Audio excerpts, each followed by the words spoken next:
Hey everyone, we need to cover 8.3 day 2 today. So we're going to be adding and subtracting rational expressions. Remember yesterday we talked about how we have to have a common denominator before we can add or subtract. Okay, so on our first one, this is a little bit of a review. If we have a plus, it's not going to change anything, and we already have our common denominators. So when we have those common denominators, we can go ahead and write it as one fraction. It'll be 6x plus 5 plus 3x minus 1 all over x squared minus 3. Okay. At that point, we're going to combine our like terms. So I have a 6x and a 3x to give us 9x, and a 5 and a negative 1 to give us 4. Okay. And again, that is still over x squared minus 3. At this point, we have to make sure everything's factored in case we can simplify. I can't factor 9x plus 4, and I can't factor x squared minus 3. So I know this is my final answer because it's not going to simplify. Okay. Now, we also need to find our excluded value. So remember, our excluded value comes from our common denominator. So common denominator was right here, our x squared minus 3. And we're going to take that and set it equal to 0. If I add 3 to both sides to solve, x squared equals 3. To get rid of that squared, I'm going to take a square root. So when I do this, we're going to have x equals, remember when we do that that square root, we need to account for positives and negatives. So x equals plus or minus square root 3, that's my excluded value. So x cannot equal positive or negative square root 3. You need both this as your answer and this to complete it. Okay, because if that's not true, then that's going to give us if that happens, that means we have an undefined answer. Okay, so make sure you have 2 parts to each of these answers. On this second problem, I need you guys to go ahead real quick and change this denominator to 5x minus 3, because if you don't, then it's way more complicated than it needs to be. Okay. So once it is changed to 5x minus 3, there's a few things we need to notice. One is that we have a minus sign. Okay, so make sure you're paying attention to that. And the other thing is that we do have common denominators. So I'm going to take into account both of those things as I rewrite my fraction as one fraction. So remember, if this is a minus, we're going to change all of my signs. Okay, so we will now have,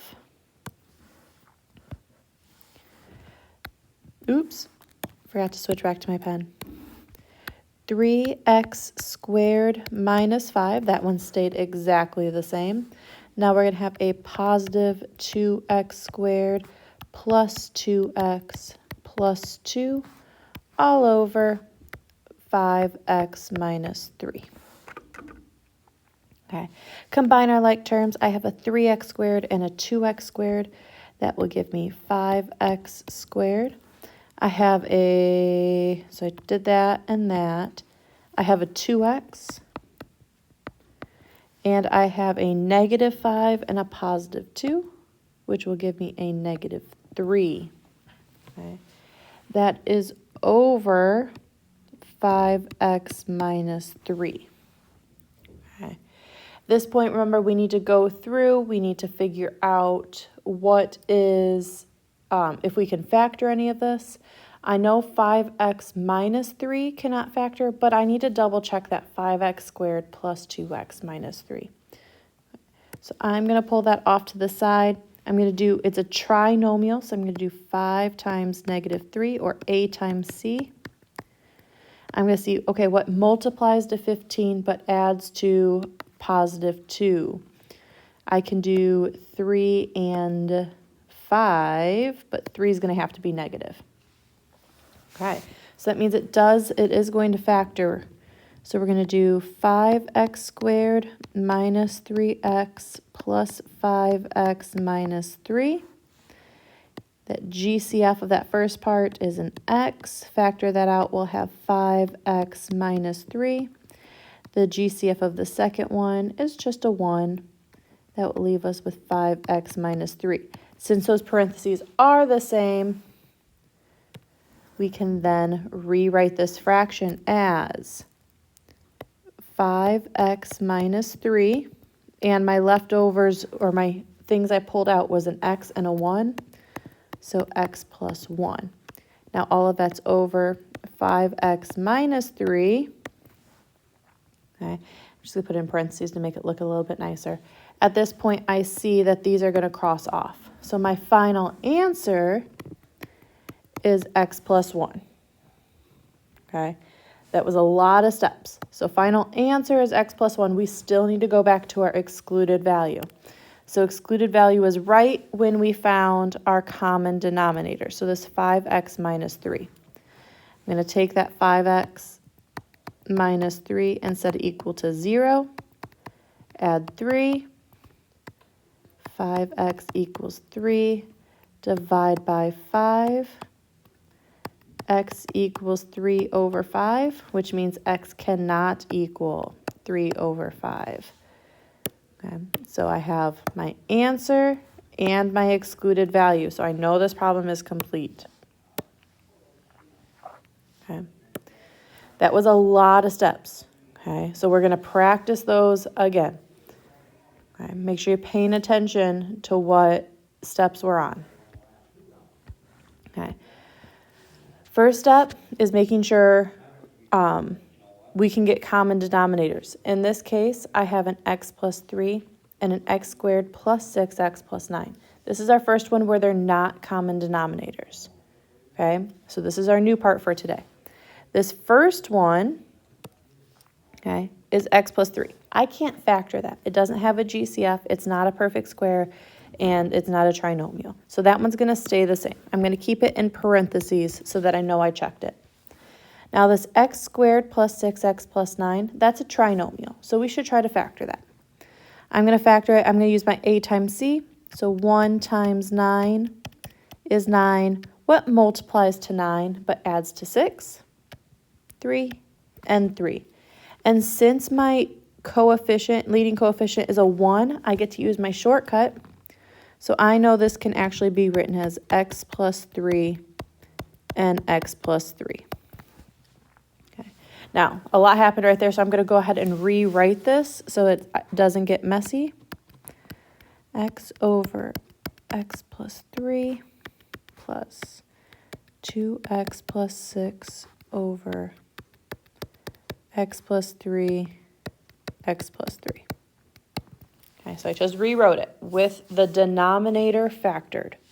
Okay, so now that my denominator is factored, I need to get common denominators. Well, one side has 2, the other one only has 1. So we're going to multiply this side by x plus 3. And when we do that, it's going to be on both the top and the bottom. Okay. So let's write this as one fraction. Okay. On the bottom, we're going to have x plus 3, x plus 3. On the top, we got some work to do. We have x times x to get x squared. We have 3 times x to get 3x. It is a plus, so I don't have to worry about that as I'm moving forward. Okay. I have a plus 2x plus 6. Go ahead and combine like terms. X squared plus 5x plus 6 over x plus 3, x plus 3. Okay, we got common denominators. That was our new step. Okay, we then had to, when we wrote it in as one fraction, we had some distributing to do. Okay, now we want to see if we can simplify.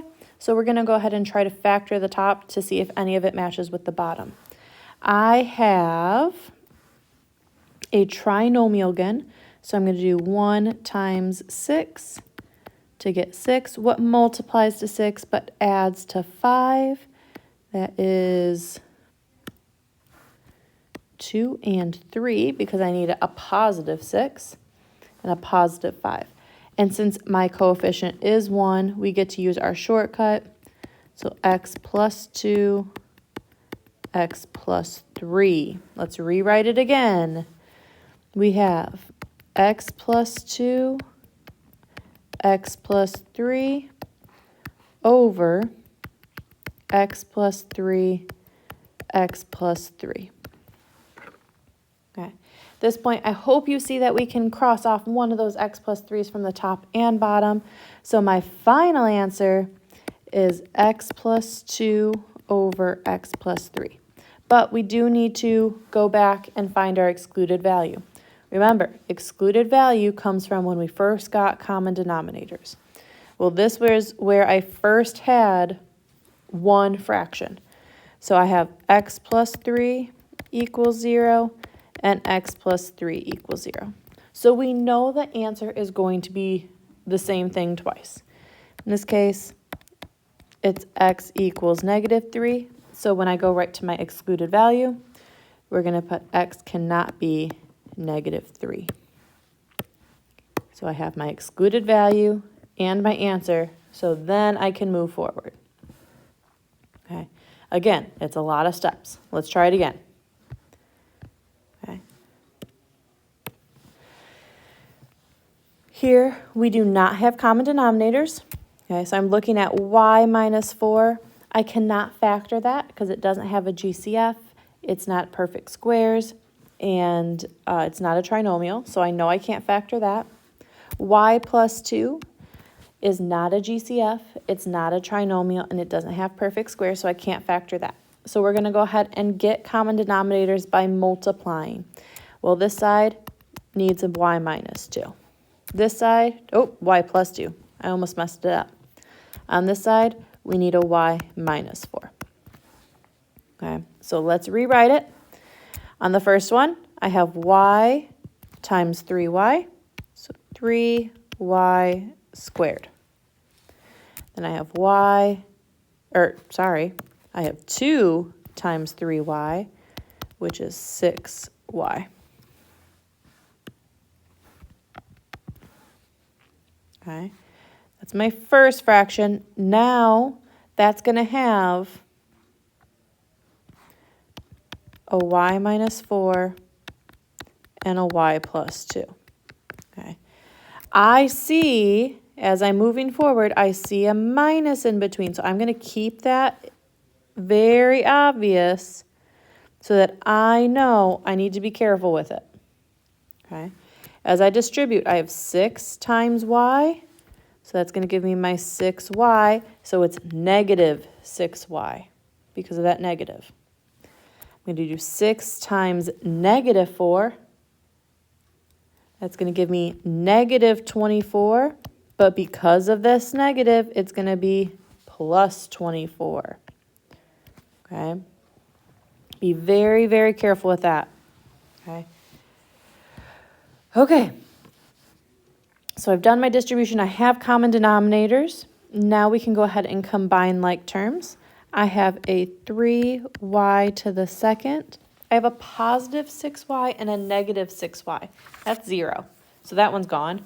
And then I have a plus 24 all over y minus 4 and y plus 2. At this point, we got to go see if we can factor the top. I have 3y to the second plus 24. It does have a GCF of 3, so we're going to factor out a 3. That's going to leave us with y squared plus 8. Okay, y minus 4, y plus 2. Okay, and right here I see that nothing is going to cross off. Okay, nothing's exactly the same on the top and bottom. So that is our final answer.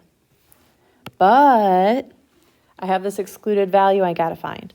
So we're going to go back to where we had common denominators. That is right here. Okay. I'm going to take y minus 4, set it equal to 0, and y plus 2 equal to 0. So y is 4.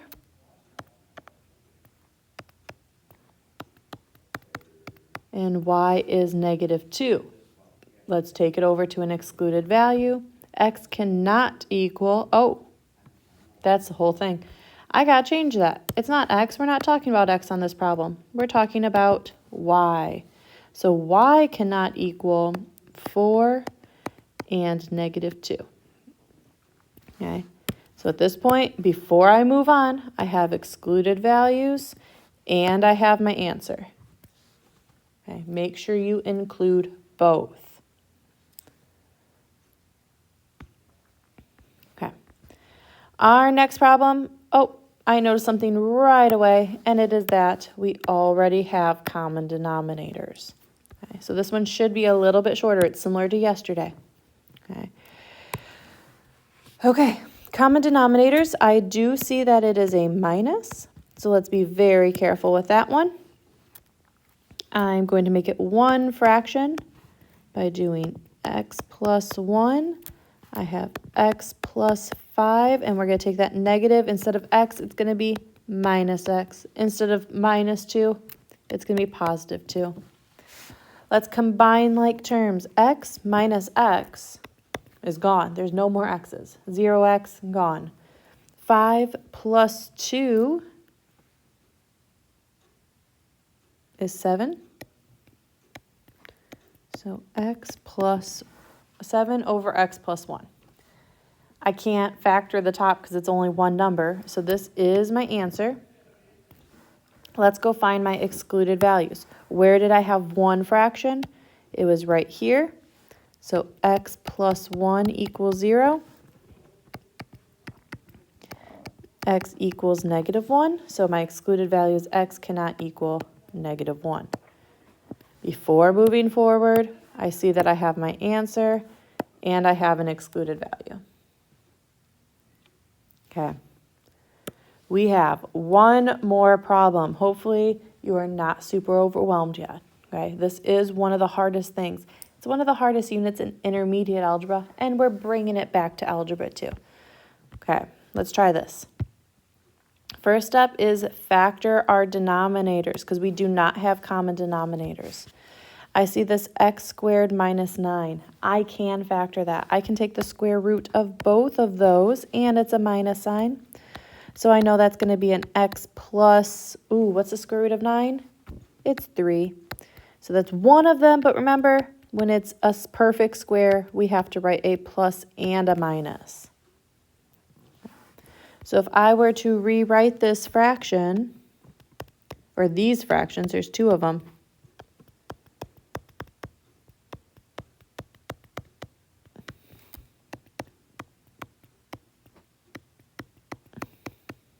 Okay, I can see that my second fraction still needs an x minus 3. So let's go give it one. Okay. I know I can get common denominators now. Ooh, my work's going to be a little weird. I'm going to come over here. Sorry about that. And we're going to do x plus 3, x minus 3. I do have a plus, so we can be a little bit safer with that. My first fraction is 9 minus 3x. My second fraction is 4 times x, which is 4x, and 4 times -3, which is -12. Let's go ahead and combine like terms. -3x and 4x will give me 1x. 9 and -12 will give me -3. If that is over x plus 3 and x minus 3, well, I see something that's on the same on both the top and bottom. Okay, so I only have an x plus 3 left on the bottom. Okay, that means on the top I need to put a 1. That's my answer. We still need to go back and find our excluded value. So where did we have one fraction? It was right here. Okay. So let's take that x plus 3, set it equal to 0. And that x minus 3 and set it equal to 0. So I have a -3 and a +3. I'm going to go ahead and write it as a ±3. It is 100% okay if you put +3 and then a -3. That will still be accepted as an answer. Before I finish off, make sure we have an excluded value and make sure we have our fraction. Okay, if there was one day that I recommended you do your practice problems throughout this entire year, it might be today, because this is a lot and you need to figure out how to practice it on your own. Okay, good luck.